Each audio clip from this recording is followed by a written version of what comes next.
Interesting survey out released today for International Women's Day by Grant Thornton International. It shows that South African women currently hold 27% of senior management positions, and that's above the global average of 20%. So we are making some strides. Are we making enough strides though, or big enough strides? I think for me, ultimately, it's about the talent that we have in South Africa. And when you talk about a diverse market, the role of women in business is becoming more and more important. It has always been important. But speaking as a marketer, our markets are diverse. Therefore, the boardrooms and senior management also needs to be diverse and representative of the market. So that's a very good statistic. Are we nurturing enough talent though? Because you don't really want to put women into those positions unless they are nurtured, unless they are ready for it. Are we nurturing them from the bottom up? My view is when it comes to people in business, it's about really equipping people with the right skills. And when people are promoted, be they women or men or at whatever age, they must be best in class. And I believe that today, women and the ambitions of women, you see it everywhere in terms of being more organized, in terms of having children and having everything else, multitasking and really saying my career is important, it's not just a job. And therefore, I think you see a lot of progress. Whose job is it really to promote women in the workplace? Should it be companies themselves? Should it be women? Should it be the government? Who's out there rallying for them and pushing them to those positions?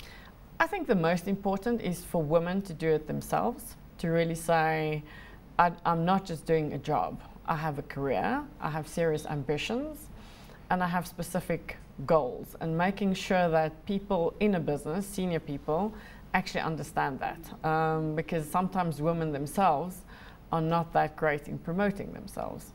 So for me, I think it's a joint responsibility, both from the very senior echelons as well as the people themselves.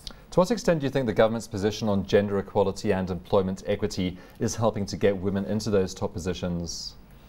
I definitely think it helps. There is absolutely no doubt. But for me, it always comes back to, be it numbers on employment equity or women, it's about having the best in class. Because when you put people in, irrespective, just because you have to get the numbers right, you don't always have the best in class. And that really, for me, is what it's about. Well, I think as the 2010 Business Women of the Year winner last year shows, you were best in class according to them. You also held very top positions, marketing director at ABSA, marketing director at MTN. You helped to drive the whole rebranding exercise at ABSA. How did you get to that position? I mean, what would you tell another woman who also wanted to become best in class? I think for me, what's important is you have to take your career seriously, to set specific goals for yourself. And then when you're in a corporate environment, to make sure that you find challenging projects and tasks to really change the trajectory of the business and make it happen. And also to surround yourself with a diverse mix of people and diverse skills. And what's also important is to find people that's really better than what you are in some key tasks. So there's a lot to do, but I honestly think people in general, if you're serious about your career, other people will also realize that and also open doors for you. How about the glass ceiling? Is that something of the past? Is that something we should stop referring to in the workplace, that the glass ceiling that women might hit on the way up? No doubt. For me, is this glass ceiling term is as old as the mountains, I think, and that's why I come back to people, of which women, obviously in business, play a major role. That one, you don't just focus on EE or woman or specific terminology, but you really focus on best in class, irrespective of what discipline you're in.